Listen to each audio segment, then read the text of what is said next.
साथियों नमस्कार, मेरा नाम है अनुभव। आप देख रहे हैं इंडस न्यूज टीवी। आइए नजर डालते हैं देश और विदेश की कुछ खास खबरों पर। उष्ण कटिबंधीय तूफान ट्रामी ने फिलीपींस में तबाही मचा दी है। तूफान की वजह से कम 26 लोगों की मौत हो चुकी है और 1.5 लाख से अधिक लोगों को अपना घर छोड़ सुरक्षित स्थानों पर जाने के लिए मजबूर होना पड़ा है। ट्रामी तूफान की वजह से मूसलाधार बारिश हुई, जिससे बड़े पैमाने पर बाढ़ और भूस्खलन हुआ। बाढ़ के कारण सड़कों पर कारें बह गईं। सरकार ने स्कूल और कॉलेजों को बंद करने का ऐलान किया है। उष्ण कटिबंधीय तूफान ट्रामी के पूर्वोत्तर प्रांत से टकराने के बाद लाखों लोगों को बचाने के लिए दूसरे दिन भी बचाव अभियान जारी रहा।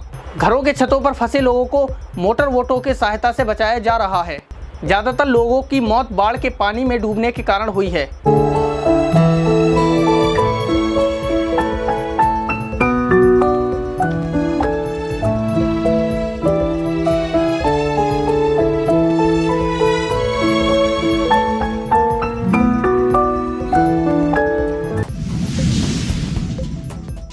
उत्तर प्रदेश विधानसभा उपचुनाव होने से पहले समाजवादी पार्टी के अध्यक्ष अखिलेश यादव ने एक नया नारा पेश किया है।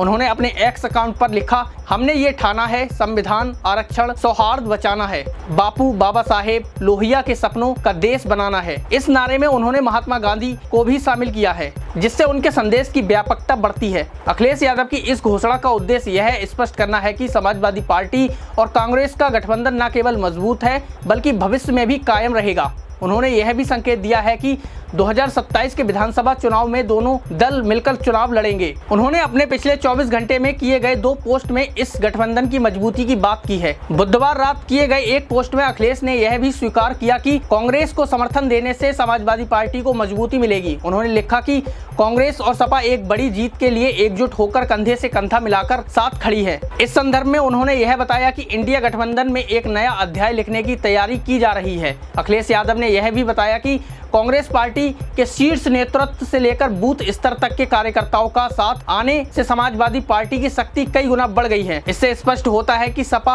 अब संविधान, आरक्षण और सौहार्द के मुद्दों पर जोर दे रही है और एक मजबूत विपक्षी गठबंधन के तहत चुनावी तैयारियों में जुटी हुई है।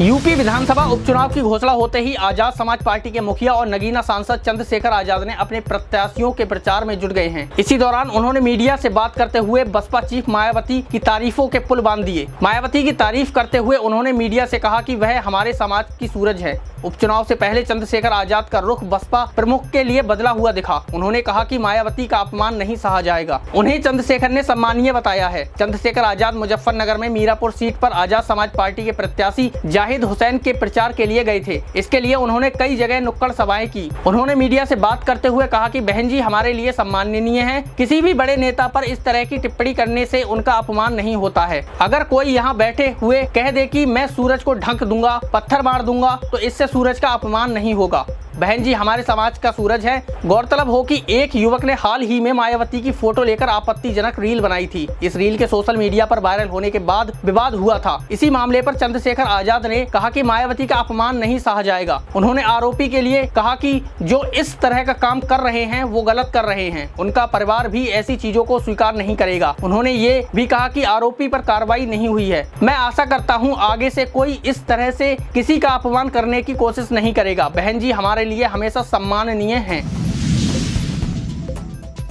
झारखंड विधानसभा चुनाव में कुछ ही दिन रह गए हैं। राज्य की सभी 81 सीटों पर 2 चरणों में 13 और 20 नवंबर को वोटिंग होगी। चुनाव के नतीजे 23 नवंबर को घोषित किए जाएंगे। इसके मद्देनजर झारखंड मुक्ति मोर्चा ने बुधवार को 5 और उम्मीदवारों की अपनी तीसरी लिस्ट जारी की, जिसमें बिष्णुपुर और चक्रधरपुर सीटों निवर्तमान विधायक चमरा लिंडा और सुखराम उरांव को मैदान में उतारा गया है।